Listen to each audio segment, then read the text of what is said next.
It's Divas That Care Radio. Stories, strategies, and ideas to inspire positive change. Welcome to Divas That Care, a network of women committed to making our world a better place for everyone.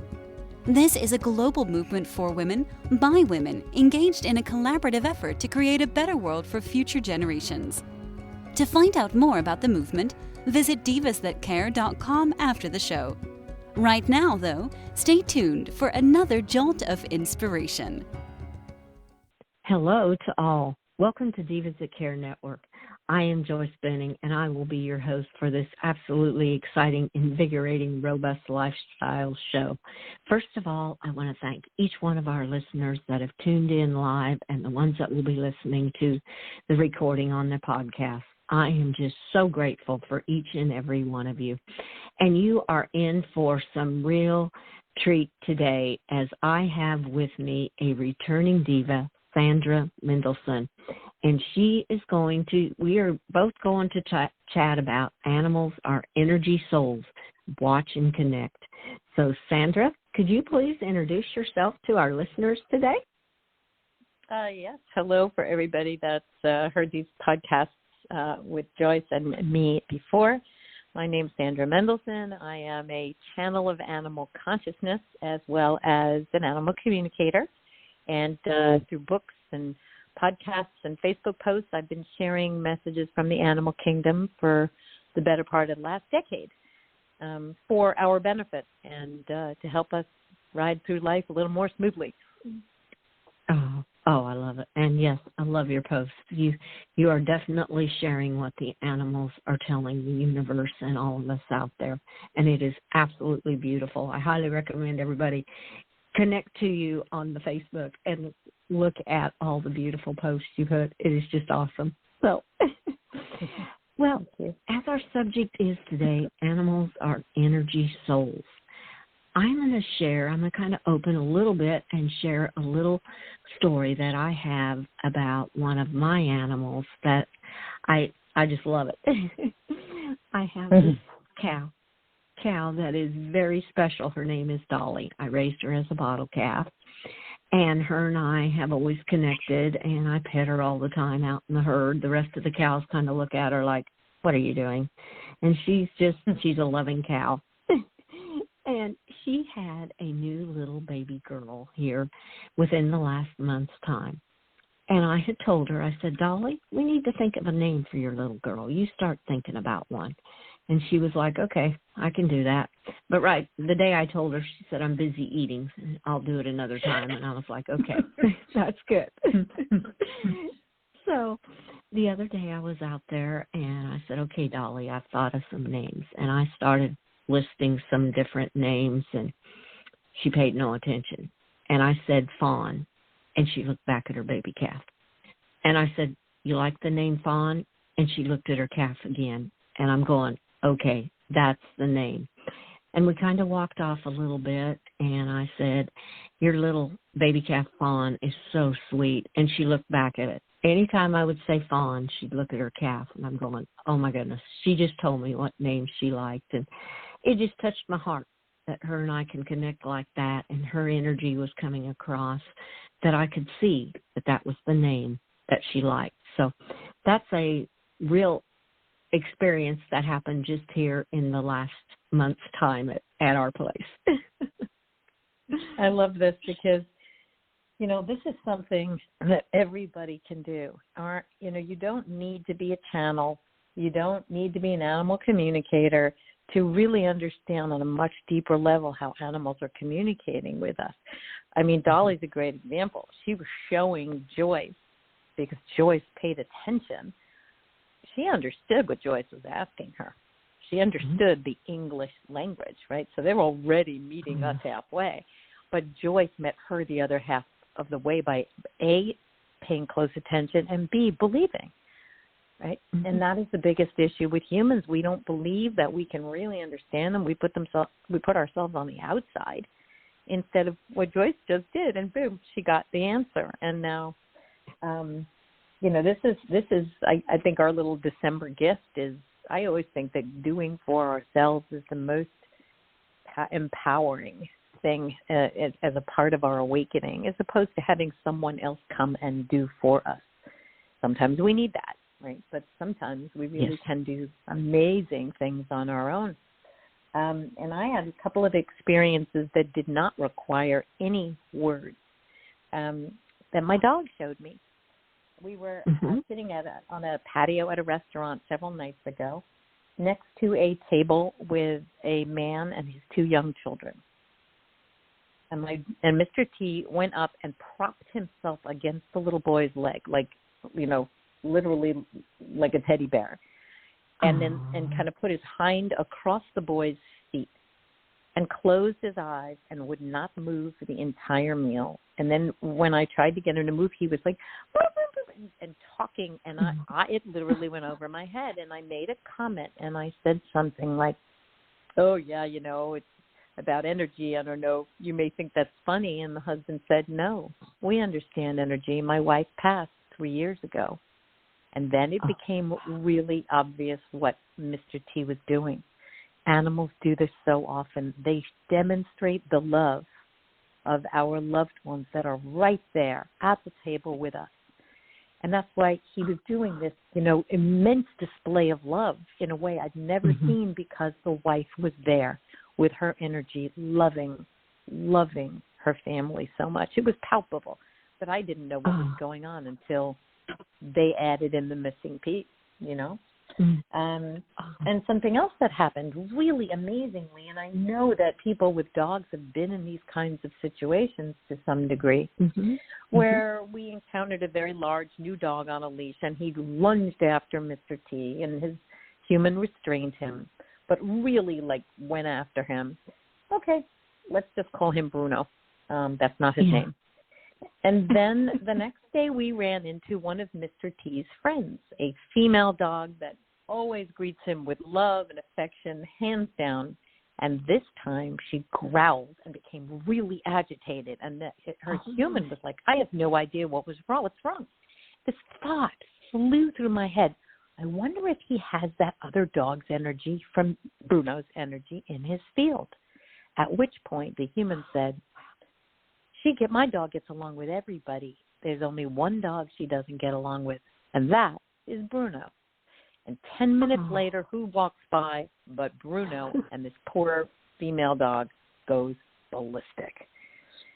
So back to the theme of energy, and we don't know how long these things last. Where Joyce and I are always piecing together, right, this puzzle that I don't think any human will ever complete, which is really understanding all the elements of how animals are energy beings and how they communicate, like the messaging they get through pee-pee on the grass. But the fact was, this other dog was still in Mr. T's energy field, or the attack. Maybe that was it. That's why this dog got upset, because the attack was in my dog's field. And she would not, I'm getting cryy. And whenever I get a lump in my throat, I know I've hit the truth. So here you go. It was, this female, let's call her Daisy, could not tolerate the fact that her nemesis went after one of her friends. So, these are really, really great things that we can observe if we slow down and really, really watch our pet partners with fresh eyes. They're telling us so much, but we're always busy running or overthinking and doubting. And that triad, running, being too busy, too much in a rush, overthinking or doubting. We usually do all three. Yes. Oh, isn't that so true? We're always so busy on our little to-do list and thinking, oh, that can't be. We doubt. And when we do pick up on something and just kind of brush it off. And, oh, wow. That both of those are just incredible. I just love that, because dogs, to me, pick up so much of others' energy, because there's certain people that my dogs want nothing to do with, absolutely nothing. And they're just, I feel it's the energy they're giving off. My dogs have picked up on it. It's a negative energy. They don't want any part of it. They just don't. That's exactly right. They pick up on constricted energy. And then I discovered Mr. T will go and lie across the feet of two types of people.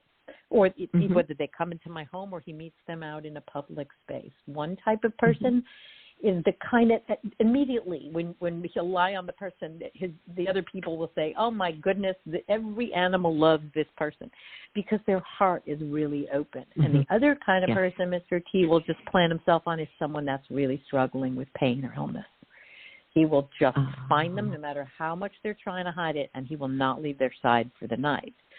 So another thing that just happened with horses, a client's horse told me that once she gets to a certain school, when she's trying to bring the horse in from the field, she'll be doing great, and then all of a sudden hits this tiny little grassy patch and goes ballistic, literally almost starts charging her human, right? Oh, wow. And so we said we were talking about two different things that were going on. Number one, dark energies, which, as we know, animals feel them and see them, like little Tasmanian devils or something. They're scared. You and I don't see what they see. And secondly, there was a group of geldings, that's male horses for anybody that have been fixed, if you will, for anybody that's not a horse person. And what I got was that there's a problem with one of the geldings, and the human has figured out that her horse is so sensitive to other horses, and this gelding has terrible separation anxiety, and her own horse couldn't let it go. So it sometimes takes a village to figure out the finer points, but so much will be revealed by really, really watching. And, so their whole world is energy, whether they get the energy, like Mr. T said, when they read P-mail, if you will. Sometimes you get a message, sometimes you leave a message. Everybody contributes to the story. So to you and me, it's smelly yellow liquid. But to them, it's an energetic conversation. It's literally like handwriting in the grass, except they don't read the words, they read the energy.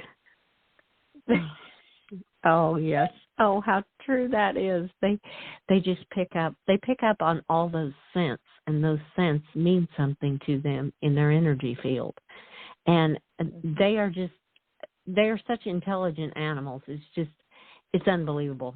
Every one of them has such a vibrant, energetic, living soul inside of them. If we just watch and connect with that soul that's in them, it is a beautiful experience. How much time do we have? Are we out yet? No, we got plenty. We're doing great. Oh, super. I guess I do have one more story that also just happened a week ago. I went up to visit some friends' animal sanctuary about 4 hours away. And a donkey there came over and gave me wonderful, wonderful information, and then finally ended with a private message for me that I really haven't shared with anybody. He said, "You will not always be hurt. You've been purging so much constricted energy through your feet, and your physical form cannot handle it. But we will help you. You need to be around the animals." And he said, we pay it forward. We will take turns with our energy. Okay, and so I'm thinking, well, I love it, but he lives 4 hours away. And my friends that have donkeys or horses or whatever, how much time can I actually go to their farm and say, "Excuse me, I need to take my shoes off and let your animals feel my feet"? So I was kind of writing this whole thing off. But then I came home, 5, 6, 7 days passed, and I went to my friend Christine's farm, and I sat all the way on the far end of a very big paddock, and all the donkeys made a chain and started walking over. And the head male, Sokik, came over to my feet and kind of went and nipped at Olivia, wouldn't let her near me. But Olivia then pushed him out of the way and said, "No, my turn, my energy. She needs gentle." And she just barely grazed my feet, with her little mouth. I mean, it was so gentle because, a lot of times horses always try to nip out negative energy, and you have to make sure you don't get bitten because they don't know their own strength. But the gentleness and how they went one and then another one, and I went, oh my goodness, we will take turns with our energy. So is it true? Because it I know it's true, but it's hard to explain the how.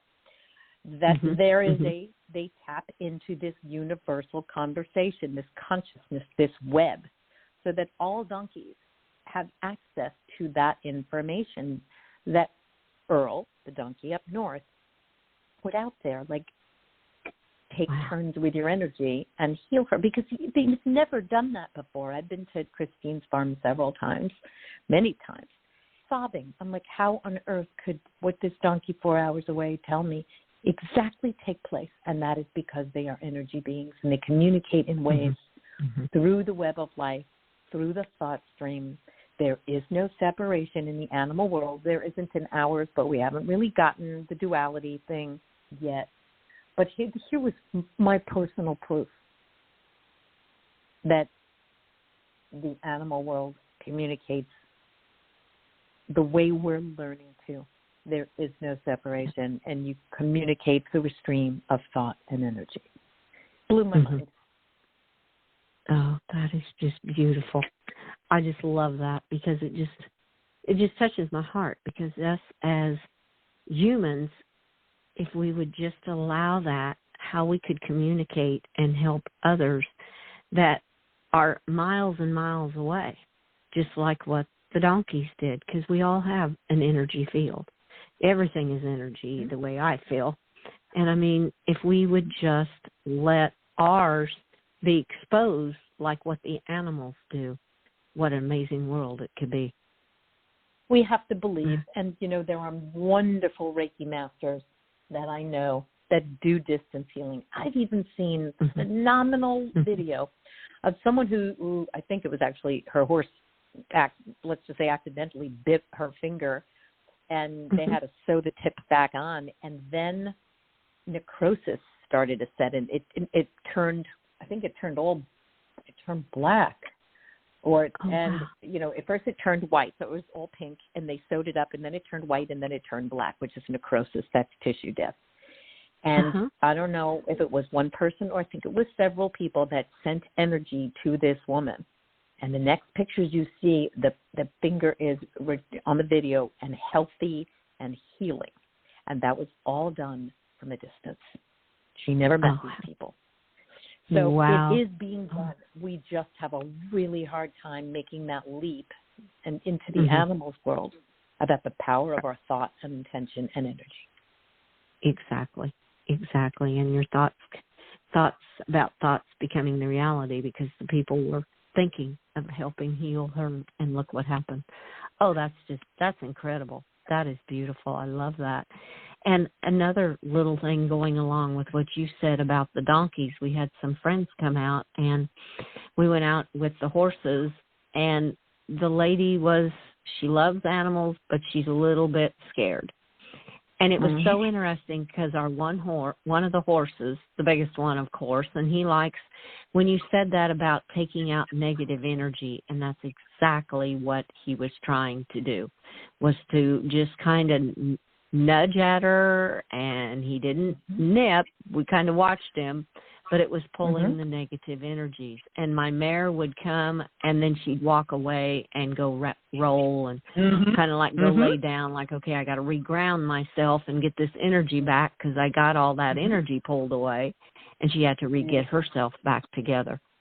And I'm so glad you mentioned that, because they do it in different ways. I mean, that same day, this horse was literally I thought he was going to bite my head off, because he's a bull in a china shop, I won't mention his name, but he doesn't know his own energy. And I kept saying, don't bite me, you're going to hurt me. I know what you're trying to do. And then finally he resigned himself to he sidled up along the fence, and I knew he was working on my heart. He had to do something more gently, because he's not really good at clearing energy through the fighting it away.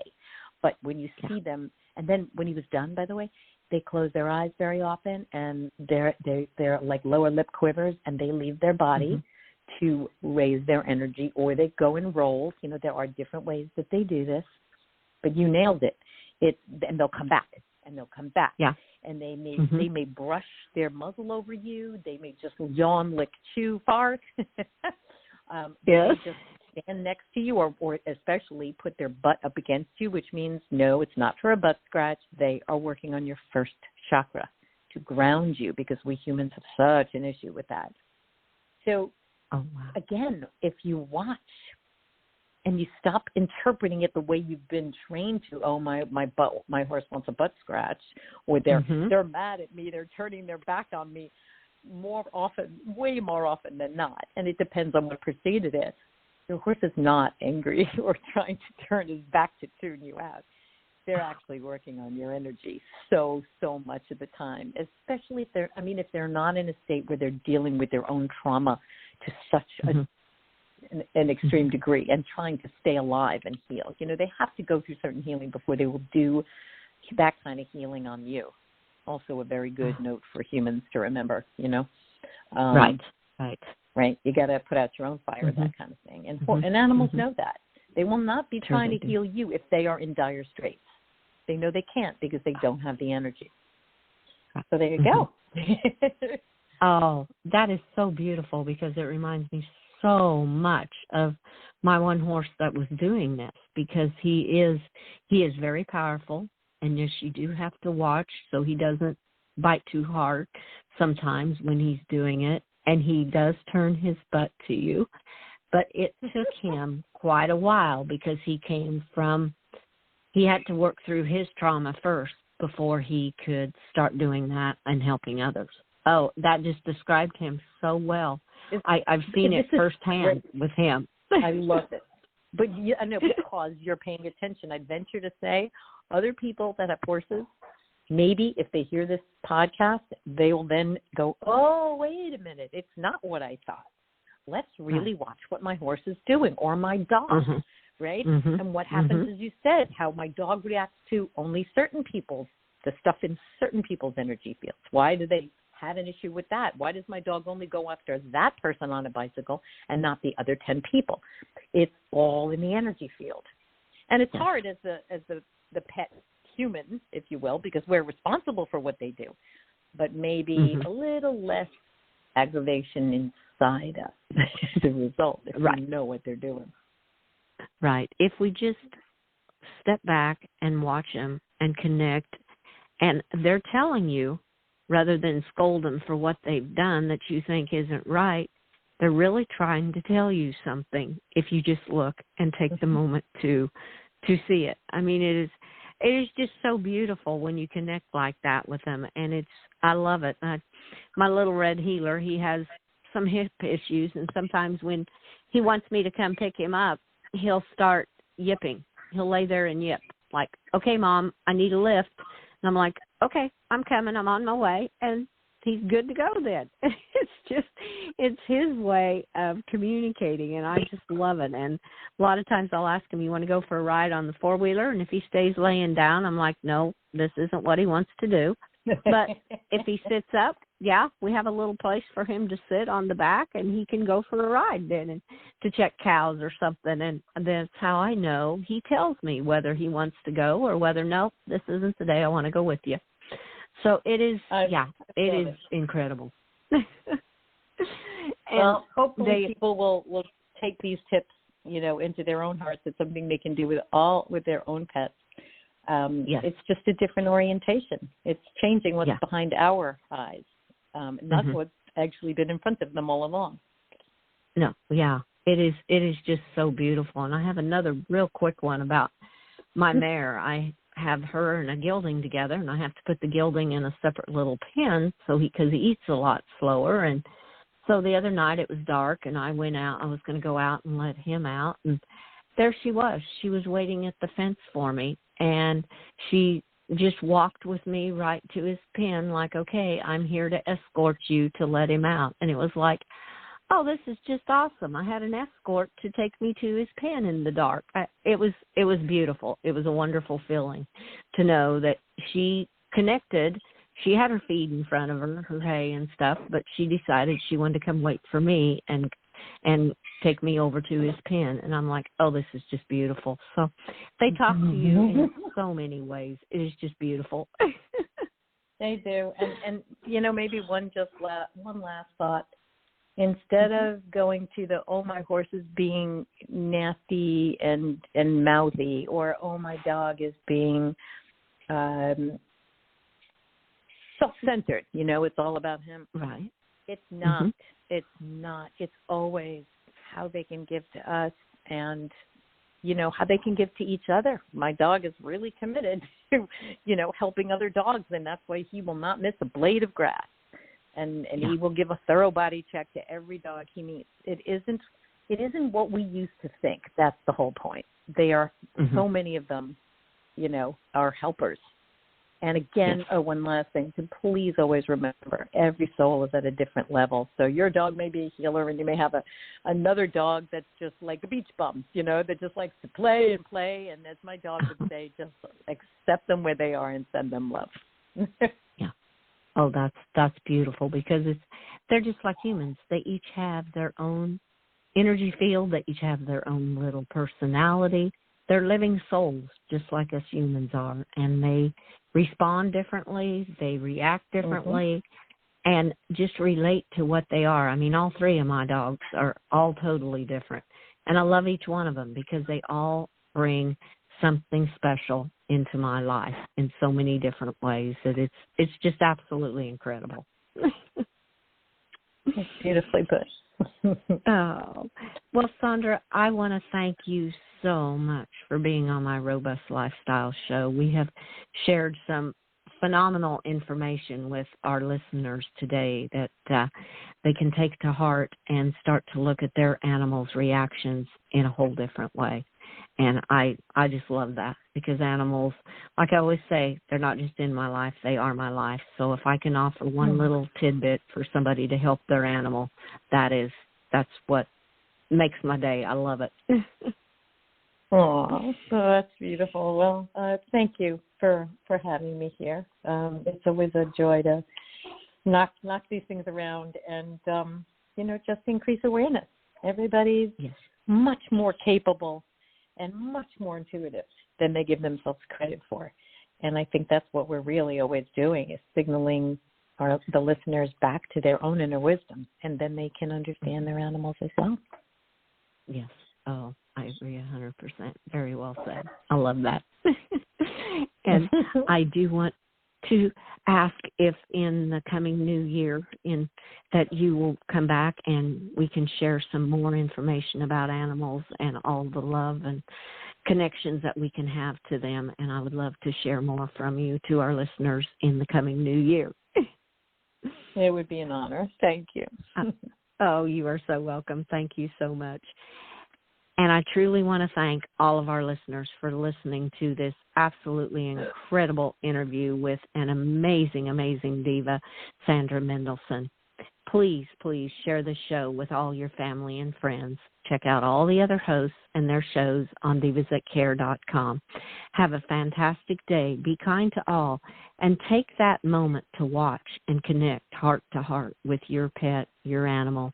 You will be amazed at what a different relationship you can have with them and how happy they will be. Give your animals that great big extra hug and share all your love with them. Until we connect again on Robust Lifestyles, stay strong and healthy. Thanks for listening. This show was brought to you by Divas That Care. Connect with us on Facebook, on Instagram, and of course on divasthatcare.com, where you can subscribe to our newsletter so you don't miss a thing.